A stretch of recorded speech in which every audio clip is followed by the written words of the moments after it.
You got to be fucking on 24 hours a day. Yeah. And the second you're not, someone thinks you're an asshole.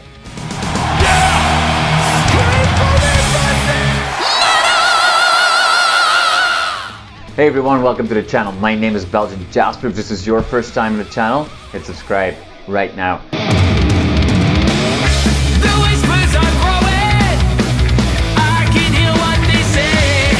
Hey man, thank you so much for your time today. I know this is your favorite thing in the world to talk about your Love band. it. Love talking about There you go. myself. It's great.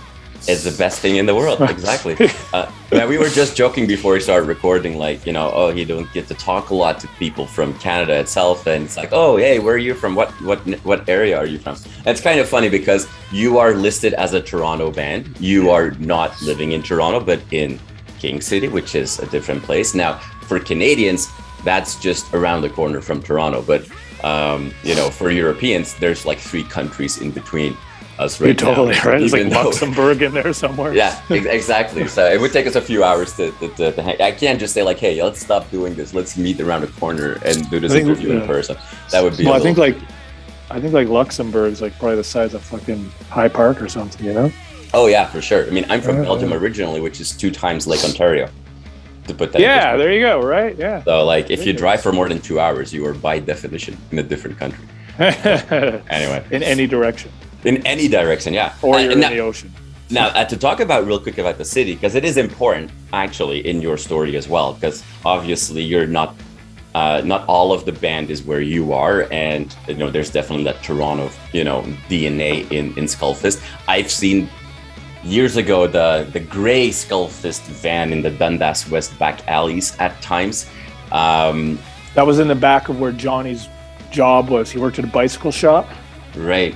And we parked the van in the back of a bicycle shop for a while. Yeah. There you go. I think there was. I'm pretty sure there was like homeless dudes banging in there at some point.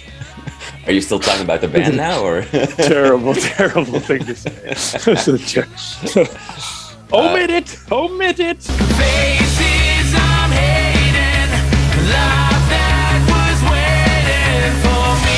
one of the, you also release solo music as well, and I mean obviously I want to focus on Skullfist today in this conversation, but the last solo song that you released is about having to get out of the city, quite literally, and needing to be away. You've made both with Skullfist and personally, you've made big life changes and what have you. How much healthier is it for you right now to be in King City and maybe a little closer to what you grew up with? Well, I think the most healthiest decision I made was becoming a born-again Christian. That was a big deal for me. So it was just basically me in the bush with baby Jesus. It's a beautiful time.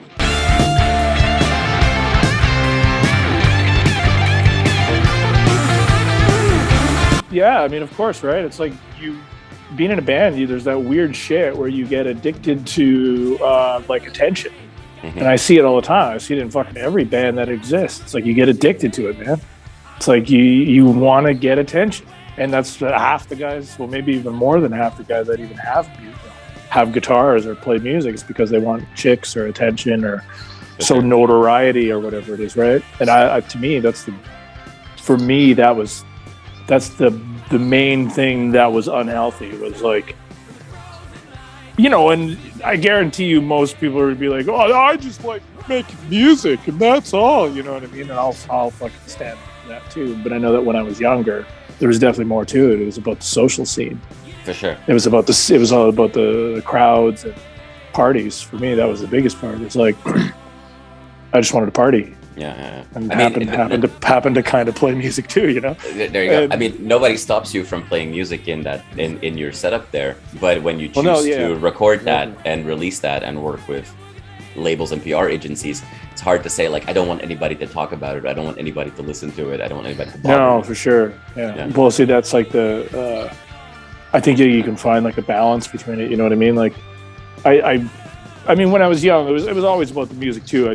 You get sucked into the partying, right? You get sucked into the other stuff other than the music.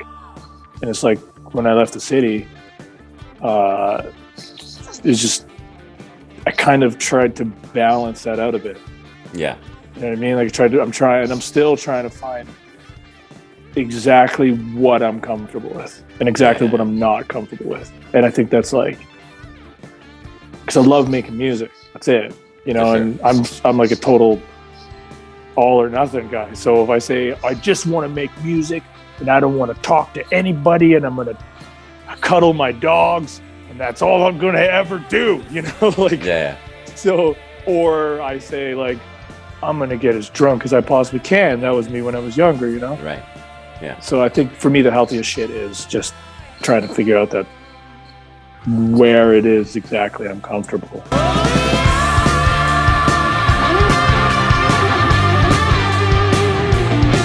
The kind of music that Skullfist makes, is that almost like a vicious circle where people almost expect you to be like the funny party guys.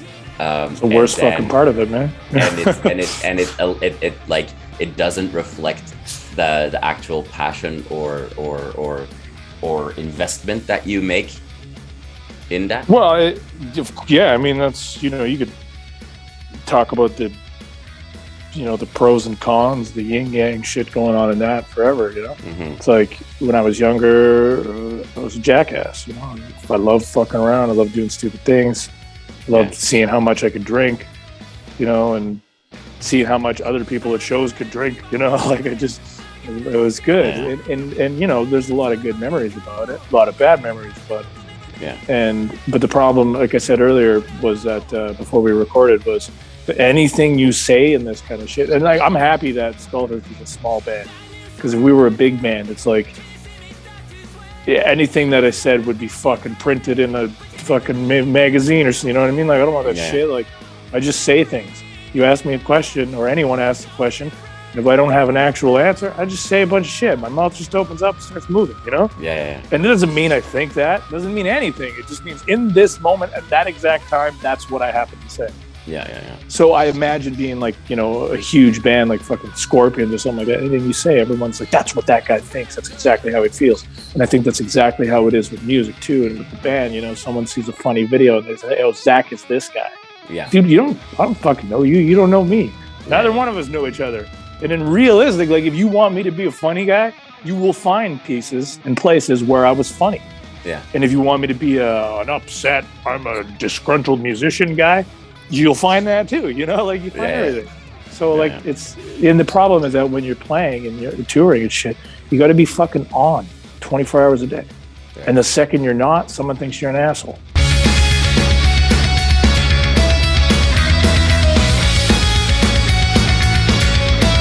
You got to be fucking smiling and happy-go-lucky 24 hours, or at least the entirety of your concert. Sometimes you're like, man, I just want to take a shit and read a book and go to sleep, man. Like, that's all, man.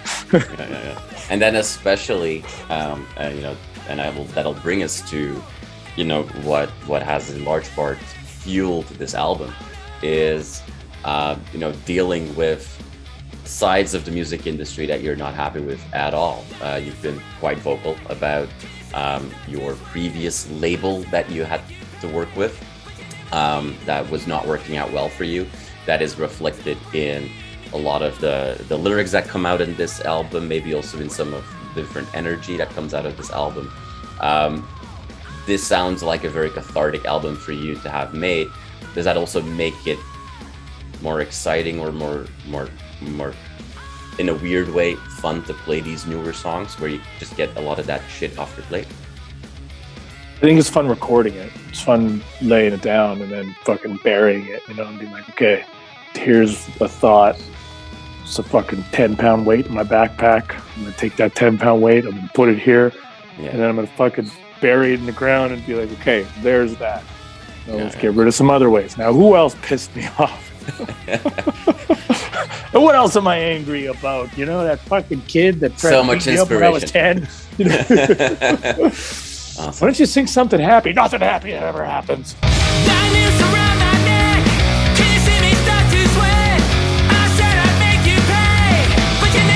I don't know, it's just a record. It's like, I don't try to write about anything. I'm not trying to make a heavy album. I'm not trying to make a sad album. I'm not trying to make anything. Just writing songs, and however they come out, that's how they come out. You know what I mean? Like, people are always trying to sometimes people are always asking that there's some like fucking hand of God coming down, and like you're like as if there's something more to it.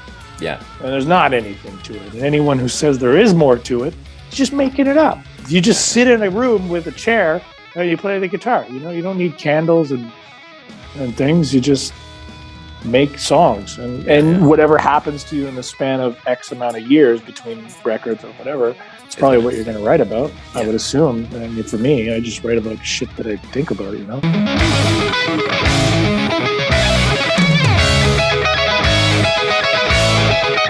An observation for me was that my favorite song probably of the new album, or I should say the latest album, as you just said, because you've had this material for now newish or whatever.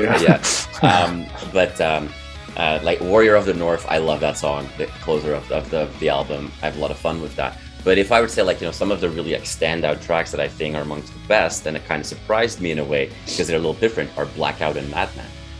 More and Madman especially. A little bit more, very intense, but a little slowed down compared to some Caveman. Party. I call it the Caveman riff. There you go. There you go. You know what I mean? Sounds like a guy with like a dude with a pelt on in a club. I don't know. It's just what it is. I mean, hey, new band photos are gonna happen right now. That's clear. You guys trying to be Manowar now? You say a fire, then I'm ice and fucking snow, yeah. It's always like when I finish a song, the demos. When I finish the demos, and I'm like, okay, I think this is all right. I put my headphones on and crank it up, and I just sit there and squeeze or whatever you're doing. And Madman, I did like Madman. Madman felt right. Like when I was, I felt like Jean-Claude Van Damme, man, just kicking down bamboo trees. There you go. It'll be I think that's a song that will do really well live as well. For those reasons, filming a video for it. That. Oh, like cool! That would be interesting. Yeah. Interesting. That would be super sweet to see.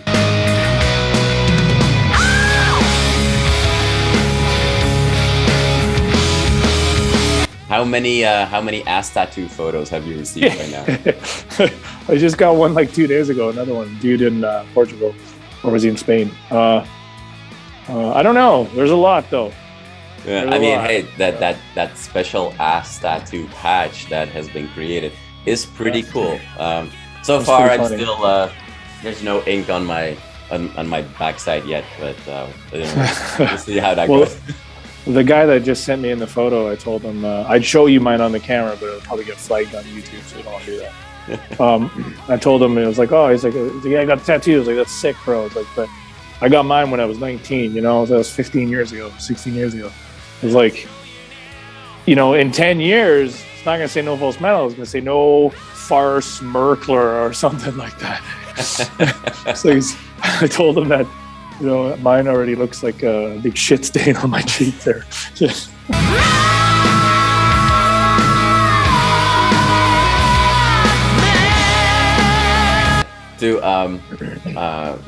a slightly more serious question, because I don't think it's just the guitar playing. You are left-handed, right? Yeah. Cup in left hand. Yeah. There you go. So am I. And I remember. Nice. We're left-handed people, smart, creative, good-looking, and very humble, right? I think that's roughly what. Very humble. We're all very humble. I remember when I was growing up that, back in the day, there were other left-handed kids that, the teachers would forcefully try to teach them their right-handed and stuff like that. I never did. That's fucking weird. It's real. It's not very easy to be a left-handed new guitar player.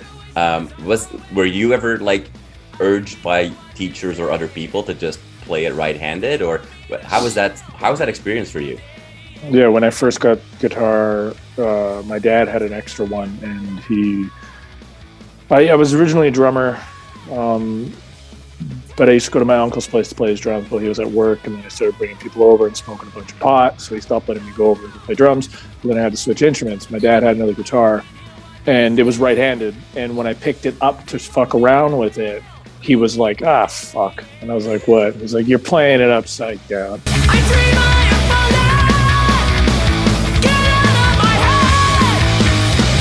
he's like, all right, I'll fucking restring it for you. So he just restrung it for me. So he didn't really care. But it definitely was a big hassle. Like, I remember I only ever have one guitar. Now I have two, but I usually have only had one guitar. But when I started playing my own music, it was a different key, different tuning. So I had to get another guitar. And so when I go on tour, I only have one guitar. I remember I broke a guitar in the USA years ago. And you know, I couldn't, what the fuck am I going to do? You know what I mean? Like, so I ended up buying like a cheap $200 guitar, left-handed at a music store in like the States. And I just did the rest of the tour with that. And yeah, it's definitely a pain in the ass. I mean, you can't, you know, there's only, but I don't really care much about guitars anyway. It's like, if I have one good guitar, like Ibanez had re-released a decent guitar like a few years ago, like 3 years ago. And so I bought that. And everything else that I had was like $400 guitars my whole life. So it's the first time I bought like a $1,000 guitar. Yeah. And right when I got it home, I was like, why did I pay $1,000 for this? It plays just like the $400 guitars. Yeah. The one V that I had was a $200 guitar. I bought that off eBay. Fuck, Oh, I was really? like, yeah, I bought that, man, years ago. I think my sister lent me the money at the time for it. And it was like $200. I used that thing for like 4 years or something like that. And it's fucking, you know, Johnny, when he was in the band there, he had like a $2,000, $3,000 Gibson and shit, you know? And I was like, I was like, holy crap. But the necks are thicker though, you know, like you can notice the difference, you know what I mean? Like you definitely. Sure. Trying to breathe. I'm crying for breath. There's a bunch of shows planned for Europe. Now that the album is finally out there, you've already said that we might see a video coming our way for Madman pretty soon. What else should the fans keep their eyes open for? Keep your eyes open for the announcement that we canceled the tour in May. So keep your eyes up for that. No, it actually, yeah, we're not going on tour now. So. Oh, okay. Yeah. That was like a realness mixed in, make it seem like it was a joke. Yeah, that was kind of like, I think like Boy and Wolf came to mind. Yeah.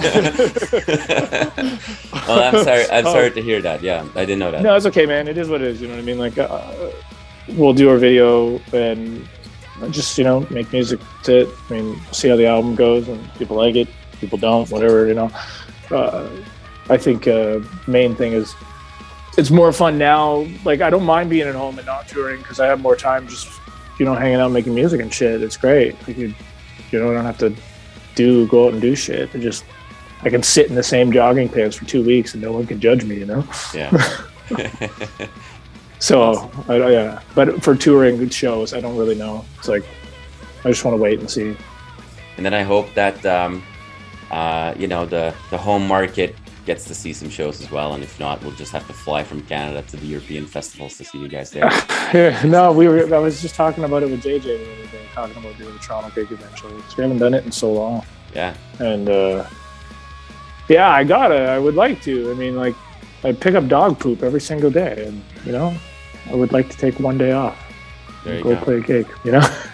I think that's a fair, that's a fair dream, I would say. It's a decent request. Awesome. Well, hey man, I appreciate your time this morning. I really like the album. I think it's a lot of fun. Because of some of, you know, different elements that are getting a little bit more time in the spotlight, and that makes it a little bit more unique, I think. So awesome stuff. Thanks for your time this morning. I really appreciate it. And hope to see you guys do that Toronto show pretty soon, man. Yeah, man, we'll see. You know, like I said, JJ's been narking on me about it, so. Good. Okay, man. Cheers. Have a good rest of the day, man. Appreciate it. Yeah, you too.